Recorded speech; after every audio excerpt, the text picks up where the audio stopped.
ಪತಿ ಪತ್ನಿ ಆತ್ಮಹತ್ಯೆ ಮಾಡಿಕೊಂಡಿರುವ ಘಟನೆ ಹಾಸನ ಜಿಲ್ಲೆ ಆಲೂರು ತಾಲೂಕಿನ ಕಟ್ಟೆಗದ್ದೆ ಗ್ರಾಮದಲ್ಲಿ ನಡೆದಿದೆ. ಕಟ್ಟೆಗದ್ದೆ ಗ್ರಾಮದ ನಟೇಶ್ 55 ವರ್ಷ ಹಾಗೂ ಚಿನ್ನಮ್ಮ 45 ವರ್ಷ ಆತ್ಮಹತ್ಯೆ ಮಾಡಿಕೊಂಡಿರುವ ಮೃತ ದುರ್ದೈವಿಗಳಾಗಿದ್ದಾರೆ. ತಮ್ಮ ಜಮೀನಿನಲ್ಲಿ ನಿರ್ಮಾಣ ಮಾಡಿದ್ದ ಕೆರೆ ಕೃಷಿ ಹೊಂಡಕ್ಕೆ ಕಳೆದ ರಾತ್ರಿ ಹಾರಿ ಆತ್ಮಹತ್ಯೆ ಮಾಡಿಕೊಂಡಿರುವುದಾಗಿ ಸ್ಥಳೀಯರು ಶಂಕಿಸಿದ್ದಾರೆ. ಪತ್ನಿ ಚಿನ್ನಮ್ಮ ಶವ ನೀರಿನಲ್ಲಿ ತೇಲುತ್ತಿದ್ದರಿಂದ ಕೆರೆಯಿಂದ ಶವವನ್ನು ಕಂಡು ಗ್ರಾಮಸ್ಥರು ಆಲೂರು ಪೊಲೀಸ್ ಠಾಣೆಗೆ ಕೂಡಲೇ ವಿಷಯ ತಿಳಿಸಿದ್ದಾರೆ. ನಂತರ ಸ್ಥಳಕ್ಕೆ ಬಂದ ಪೊಲೀಸ್ ಇಲಾಖೆಯವರು ಸ್ಥಳ ಪರಿಶೀಲಿಸಿ ಅಗ್ನಿಶಾಮಕ ಸಿಬ್ಬಂದಿಗಳು ಶವವನ್ನು ಹೊರತೆಗೆದಿದ್ದಾರೆ. ಸರ್ಕಾರಗಳು ಇವತ್ತು ನಾನು ಹೇಳ್ತಾ ಇದ್ದೀನಿ, ಇಲ್ಲಿಗೆ ಉಸ್ತುವಾರಿ ಸಚಿವರು ಬರಬೇಕು.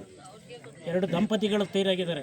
ಹಿಂದೆ ರಾಜಕಾರಣಿಗಳು ಏನು ಮಾಡೋರು ಅಂದರೆ, ಯಾವುದೇ ಒಬ್ಬ ರೈತದ ಆತ್ಮಹತ್ಯೆ ಆದರೆ, ಎಲ್ಲರೂ ಒಂದು ಕೃತ್ಯ ಆದರೆ ಇವತ್ತು ಅಲ್ಲಿಯ ಜನಪ್ರತಿನಿಧಿಗಳು, ರೈತ ಏನು ಉಸ್ತುವಾರಿಗಳು ಮತ್ತು DC ಗಳು ಇವರೆಲ್ಲ ಬರ್ತಾಯಿದ್ದು ಓಡೋಡಿ. ಇವತ್ತು ಯಾರೂ ಸಹ ರೈತರ ಬಗ್ಗೆ ಸ್ಪಂದಿಸ್ತಾ ಇಲ್ಲ. ಇದರ ಪರಿಣಾಮ ರೈತರನ್ನ ಕಡೆಗಣಿಸೋ ಅಂಥದ್ದು ಸರ್ಕಾರದಲ್ಲಿ ವ್ಯವಸ್ಥಿತವಾಗಿದೆ, ಹಾಗೆ ಅಧಿಕಾರಿಗಳಲ್ಲೂ ಸಹ ವ್ಯವಸ್ಥಿತವಾಗಿದೆ.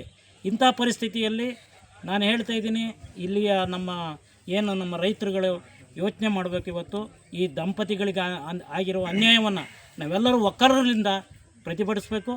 ರೈತರಿಗೆ ಕೊಡಬೇಕಾದಂಥ ಸವಲತ್ತುಗಳು ಸರ್ಕಾರ ಕೊಡದೇ ಇದ್ದಿದ್ರೆ ಇವತ್ತು ಈ ಥರ ಆತರನಲ್ಲ.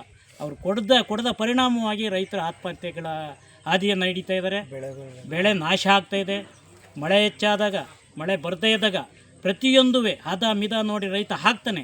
ಆದರೆ ಎಲ್ಲ ಒಂದು ವೈಪರೀತ್ಯವಾಗಿ, ಇವತ್ತಿನ ವಾತಾವರಣ ವೈಪರೀತ್ಯ ಆಗಿ ಇವತ್ತು ಈ ಪರಿಸ್ಥಿತಿಗೆ ನಾವು ಬಂದಿದ್ದೀವಿ. ಅದಕ್ಕಾಗಿ ನಾವೆಲ್ಲ ಇಲ್ಲೆಲ್ಲ ರೈತರಿದ್ದೀವಿ. ನಮ್ಮದೊಂದು ಸಂಘಟನೆ ಗಟ್ಟಿಯಾಗಿ ಇಂಥ ಪರಿಸ್ಥಿತಿಯಲ್ಲಿ ರೈತರುಗಳು ನಾವು ಸಹಕಾರ ಕೊಡಬೇಕು. ಎಲ್ಲೋ ಒಂದು ಕಡೆ ಕೃಷಿ ಮಾಡುವಾಗಲೂ ಸಹ ಒಬ್ರಿಗೊಬ್ಬರು ಸಹಕಾರ ಕೊಟ್ಕೊಂಡು ರೈತರ ಪರವಾಗಿ ನಾವು ನಿಲ್ಲದೇ ಇದ್ದರೆ ಮುಂದಿನ ದಿನಗಳಲ್ಲಿ ಈ ವ್ಯವಸ್ಥೆ ಹೆಚ್ಚಾಗ್ತದೆ, ರೈತರ ಆತ್ಮಹತ್ಯೆ ಹೆಚ್ಚಾಗುತ್ತೆ ಅಂತ ಹೇಳ್ತಾ ಇವತ್ತು ನಾವೆಲ್ಲ. Pradeep, TV 46 Malenadu news, Aluru.